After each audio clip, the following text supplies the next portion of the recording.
here today. Yes, this is the continuation of what I wrote with my shorts. I had done a short about a relationship to a father. It was my first short, and then I did a short in Costa Rica, because the first one was in Belgium.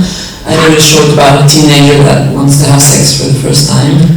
So I tried to write a different film at first, a film about a family, and I didn't want it to do like a classic coming-of-age film, but it finally, accidentally, I got focused on the girl and the father again. You know? So I don't really choose very rationally my subjects. It always, the characters, they impose the subject on me, so yeah.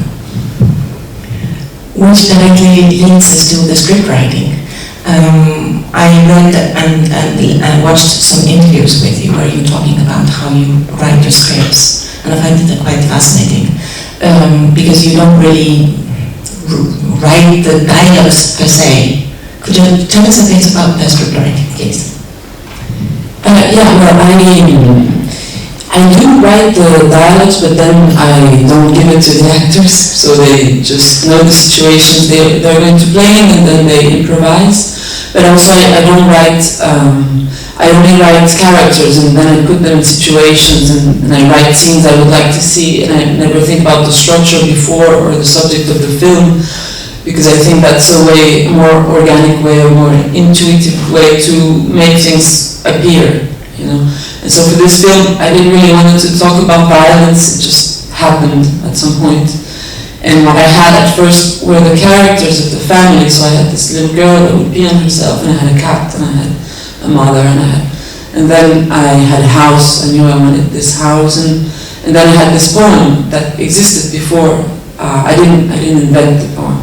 So things just turned out together like that, you know. But, it's more chaotic writing. It goes against everything you learn in film school, I think, but that's how it works for me. And also I like having the title before I even write the film for some reason. The title guides me, you know.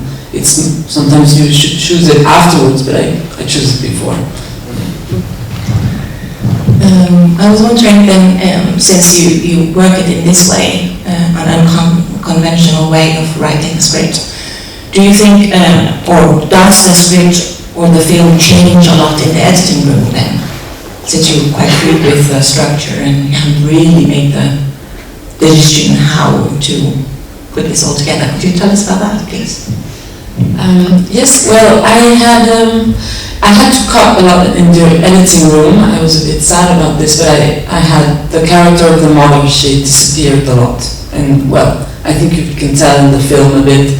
But it was necessary because I needed to focus on the father and the daughter for some reason. You know, the film, at some points, a film asks things from you when it has its own little, I don't know, emotions. They ask you things, and so the maternal universe, it would take emotions from what was the real core of the film. So I had to take it out. So that changed a lot, but.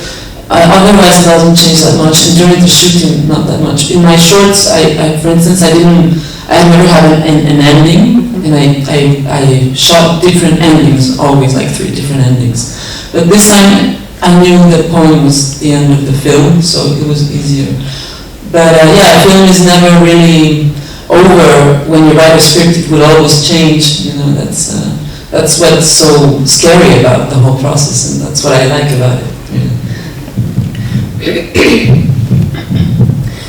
I found when I saw this film, I got really uncomfortable because there's this dropping violence, this danger throughout the whole film.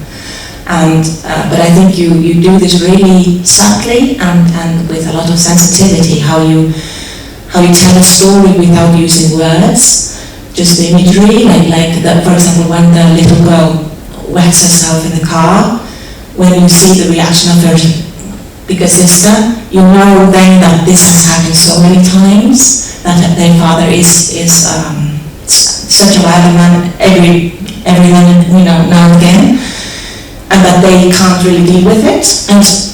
And I thought, I was so afraid that he would actually kill her the whole film from that the first opening, basically, I was waiting for someone to get killed, and I was so happy that didn't happen, and that the end is a feel-good end in its sadness, when they laugh together, and when he reads the poetry, which is like an absolvation of this violence. So I just want to thank you for for making me at least feel a little bit better in the end. Because you were dealing with really young actresses in this film, and I would like to hear how you did the rehearsal process with them, and how you sort of went into these violent scenes with them. What sort of way how you did this. Can you describe the methods you used? Yes, of course. I think we've seen violence in films. We always see violence in films. I think it's kind of banal. But like trying to do it this way, it turned out to be pretty hard. And I think people, they feel the violence in this film maybe more. I don't know, because it's more of a ordinary violence in the family. And so with the actors, I thought everybody has been in touch with violence, I think, in their lives, and we could use emotional memory, but then I thought this is an acting method that puts actors in a very vulnerable place, so I thought let's do this more physical training, and the actress, she's also a drum player, so with the actor we would play a lot and drums, and then started playing, and we went through the whole, we did violent scenes like it was a game, and they would fight, and we did a choreography also, but it was mostly like finding a way of reaching a big state of adrenaline, and then cool it down immediately after, because that's how I feel violence works, not trying to find a psychological reason, but more like how it goes through your body. And it's it's a paradox, but like violence it's actually a pretty cool thing when you're playing, kids play to fight, and because it has a good thing, it's like, it makes you feel very strong, and so, but then when it's over, you feel very ashamed, and you feel very bad. And also it was like, then understanding not only the victim side when you suffer the violence from somebody else, but also what it happens to you when you're being the violent person, So it was very physical, understanding physically how it was, but it was also hard, and it wasn't easy. You decided to shoot this in Costa Rica and in this neighborhood of San Jose, no? Could you tell us a little bit about why you chose that area and what you wanted to do with, to show Costa Rica in this light? Yes, I shot this in San Jose, which is the capital of Costa Rica, because I grew up there, and people don't like it there. They think it's a very ugly city. Well, maybe they're right, but I love the city. This is a place I grew up in. I'm tired of people thinking of Costa Rica as a tropical landscape, or also expecting films from Central America to always be on the same topics, which is, drugs and maras, and we have all of that, but Costa Rica not so much actually, and also most filmmakers come from middle class or more bourgeois backgrounds, so I feel always a bit uncomfortable when they think they can only film like these very tough situations they don't know so much about, So I thought I want to tell a story about people I know, about the things I know, also so I can be more critical, And San Jose, I think cinema also can help audiences think of themselves, of the place they come from, as a cinematographical place, a place you can tell interesting stories, and so that's why I wanted to do that. Because I think maybe in Iceland, maybe you have the same problem that audiences are expecting to have only volcanic landscapes or only Viking stories or stuff like that, So I think it's good that some other stories come out there and are shown in festivals. I'm also in Costa Rica, there are many women in the film industry, many directors. Could you tell us a little bit about Costa Rican women and the film industry? Yeah, it's true. We have been having a few films in big festivals lately, which is the first time for Costa Rica. And for some reason, it's mostly women. And this is in spite of little governmental help. Like we have a film fund that is in danger right now, and we also have a very machista society and stuff like that. For some reason, there are still more women doing films and more. So I have to say it makes me think that sometimes people believe that there are more films from women because of positive discrimination, or because we are pushing the equality or whatever. But in Costa Rica, actually, it's naturally like this, and I think it's important because it tells something about how I think it's the response of the need of having different stories told, because and also because it's a society maybe in which men were told to do serious jobs, where they would win more money. So the women are the ones that are doing a film which was not considered serious because we had no industry, we had no film to do them, and so this is the result of this. And the films are now traveling, and they're good films. And so I think it's an exception in the area, maybe in the world, but there we are. Fantastic. Maybe somebody has. Yeah, maybe you have a question. Yeah.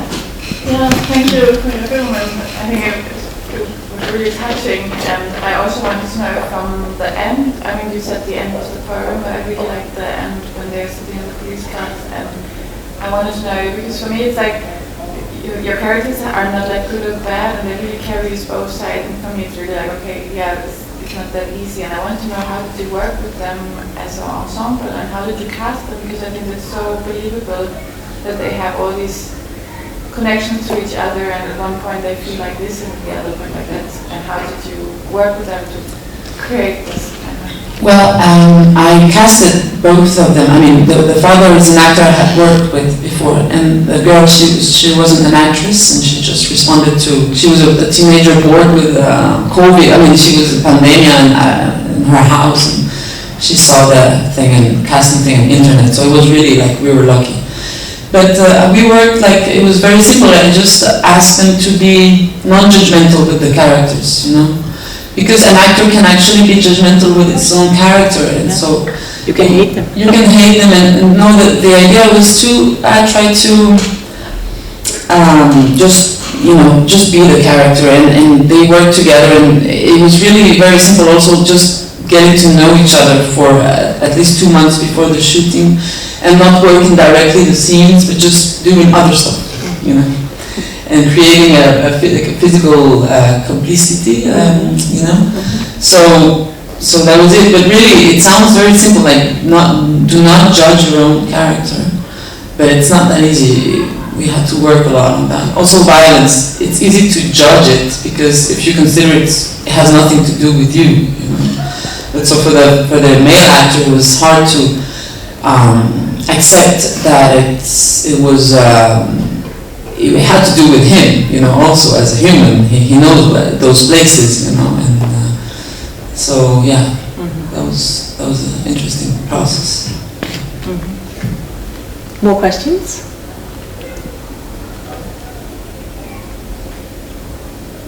No? Yeah, I understand you. I never ask questions on trainings. Maybe I'll ask you a question. Can you, the sex scene, which is, can you tell us how you developed that?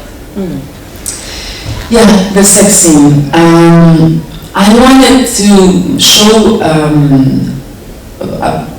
more complex situation of power unbalance. I mean, she's facing this. He's an adult. He knows what he's doing. And it's unfair. It's an unfair situation, but it doesn't mean she doesn't want it. That's the tricky thing, because I believe sometimes you would portray a teenager, a young teenager being a victim of her own naivete or manipulation, you know. But I think it's harder than that. I think when you're a teenager, you do want to access the adult world, and you will put yourself in a dangerous situation, you know.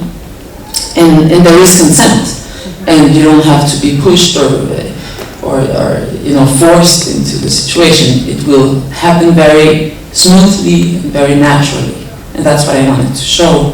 But it is, of course, a very sad situation, you know. I'm not saying it's not, but I wanted the film to be as ambiguous as life is, you know, because life is, you never have the distance to judge the situations that you are living in the real present time, you know. So that's why I wanted to show, and I didn't want it to be a romantic scene, so the lights stayed on, and you know, and it's a bit of an uncomfortable scene. Yeah, I know. And I find it quite interesting in the film that you swap, the adults become like teenagers, and the teenager becomes like an adult, and you're swapping these roles throughout the whole film. Like, she's looking for the flat for him, and he's like, I can't care less. Yeah, I mean, people, sometimes in the audiences, people have said like, why do you portray adults so badly? And they feel, and I'm like, well, it's actually adults through the eyes of a teenager, and I think actually adults, we are very uncomfortable with teenagers because they know something about us, you know. They are trying, they're demanding for truth. And they are looking at the world and questioning the functioning of the world, you know. And I think they see us and they remind us of the promises we did to ourselves and we didn't realize, you know. And so I thought, like, yeah, the teenager is a moment of a big lucidity. You see this? I mean, teenagers know, actually, you know, they're not that silly or lost. And adults maybe are more lost, but they're used to it now. They don't realize it anymore, you know. So that's what I wanted to show. But I have a lot of tenderness for the adult characters as well. Of course. So yeah, don't mistake. I mean, I don't hate them. You know? No, you basically feel sorry for all of them, you know, for different reasons. That's What was like the main actress, the one that was 16 in the movie? Was she 16 or was she older? She was older, of course. I mean, I don't want to sacrifice a 16-year-old girl to make a film, you know, of course. But she was young also, and she was 19. She was 19 when we shot. Yeah. She's very good. She's so good. Yeah, she's incredible. I mean, she really had never acted, and it was really. She was the third girl I saw in casting. It was a bit of a miracle. I don't know. Maybe it's a stupid question, but how did you do the monkey scene? Where the girl transformed into a monkey? How? No, it's really not a stupid question. Thank you, because nobody tells me anything about this scene, and I like it. This is a real, of course, thing we have there in Zapote, the neighborhood I grew up in. There's a real attraction they have there, and it's so we shot it just like it is in reality. It's just a mirror trick. So you have a girl behind how do you say that, a glass, you know, and when the light is on you can see her, and when the light goes off, it's actually the reflection of a mirror. Okay, so you have the light on her, then you slowly turn it off, and then you have the gorilla is just here. I mean, you know, it's a trick. But when you're facing it, it's really nice. It works very well. It's very scary. Anyway, thank you.